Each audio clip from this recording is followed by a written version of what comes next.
Friendly reminder that the best case scenario over the coming years is that a lot of people say, I supported Trump, but this isn't what I wanted at all. And when they do, that it's not going to be really, really important. And when they do, that it's going to be really, really important that we say, welcome in, not fuck you, we told you so. I don't know, man. I don't know about that. The absolutely number one priority for everyone in the anti-Trump coalition has to be being nice and welcoming to anyone feeling disgruntled with events as they unfold. Don't be churlish or snarky. You grow the coalition by wanting to grow. I don't know. Here's the issue. This is the issue that I run into. Like, being welcoming and nice to everybody is like, it's nice on like one part of the equation. So when you have people leaving and then coming, I guess. But the thing about being mean at the very beginning is that people just won't leave. I think you just have to be mean. I'm sorry, it sounds mean, but like, you can say like, oh, that's cool. Like, if these people like want to come back, or if these people like want to, you know, like come over, like, I think that's fine. You should welcome them. But like, you were wrong. And you weren't just like wrong in a retrospective way. Prospectively, you could have made far, far, far, far, far better decisions. Like, there was, it's not even like the writing was on the wall. It was like the writing was on the wall next to a theater that was playing a full screen, high def, 8K, Dolby Digital, surround sound, ultra high definition, IMAX, digital and analog film, like double feature 24/7 movie saying exactly what was going to happen. What I mean, like, what, like, am I spelling tariffs wrong? Wait, do we not talk about tariffs at all? They're nuts and bolts, I guess. If you make protectionism blanket, which is what he's saying, so I get why people are triggered by that. But if you read that as him trying to fire a shot across the bow, because if he actually does that, he's a moron, just to be nice and cut and dry. But if that is him trying to signal to other people to knock them off balance, which I have every reason to believe he does, that he is full kayfabe, that he is perfectly willing to walk into a room and act just a little bit crazy. I mean, he's talked openly about it. He does that to unbalanced people because they don't know which part of what he's saying is crazy. A tariff across the board on everything is a fool's errand from where I'm sitting.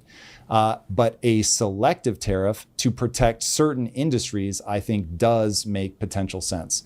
Now, it's one I'd have to dig way more in, all of that. And to me, everything is about, you try it. If it yields the outcome that you predicted ahead of time, you keep doing it. If it yields something you did not predict ahead of time, then you stop doing it, which is a whole philosophy I have about the government that we don't do. Anyway, we'll set that aside for now. So I don't think Trump is like some economic genius by any stretch of the imagination.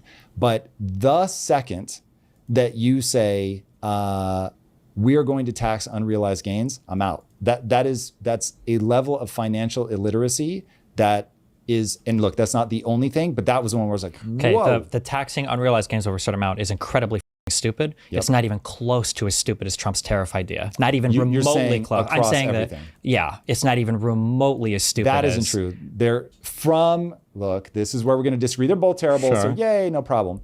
But because the unrealized gains, they actually don't exist. You have to liquidate something in order to get that money, which would literally just grind everything to a halt. You are being the most tax inefficient. People are going to stop investing. I mean, that would be catastrophic. So I think that the way that they phrased it, it would only impact people with net worths of over, was it 500 million? It literally doesn't matter. It absolutely matters because the tariff idea is a trillion times more catastrophic. You're forcing people to sell. And you're forcing poor people to pay 20% more on clothes and food. Hold on. Oh, what a number. Wait, how did this guy pull that number out of his ass? Wait, what the 20%? Okay. You want to talk poor people, which I know you do, and I really believe you sincerely give a shit, and I love that about you.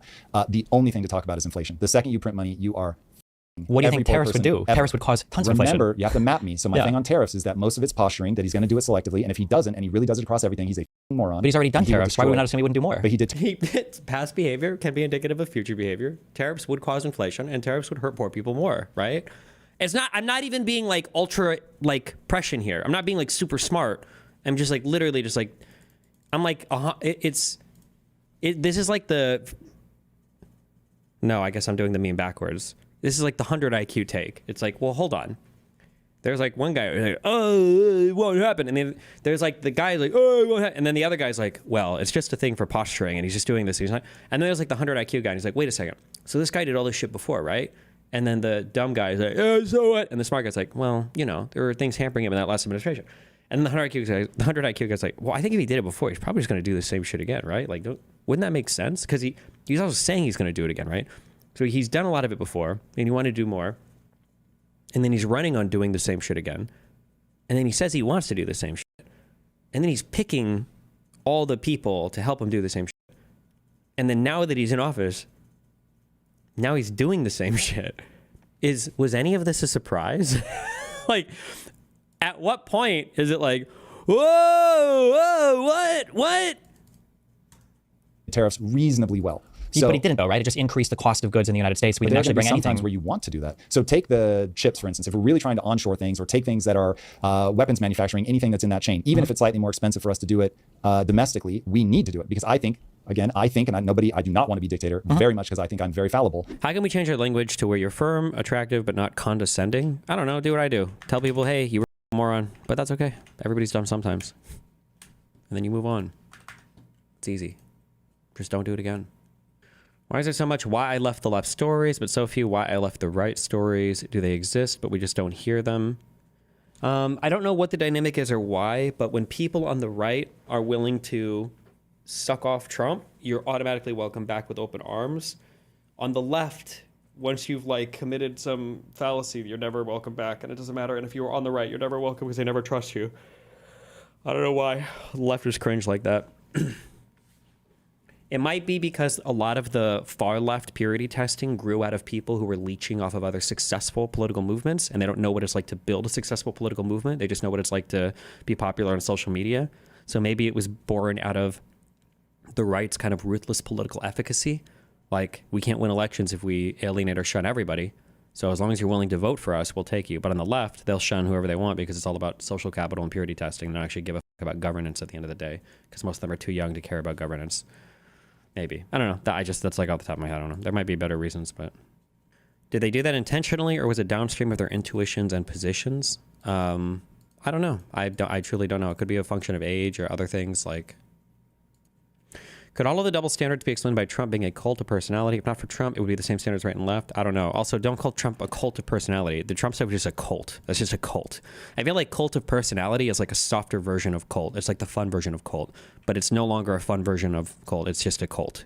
We are self-destructing right now as a country, and some parts of us have already self-destructed. It's just cult behavior now, not like funny cult of personality behavior.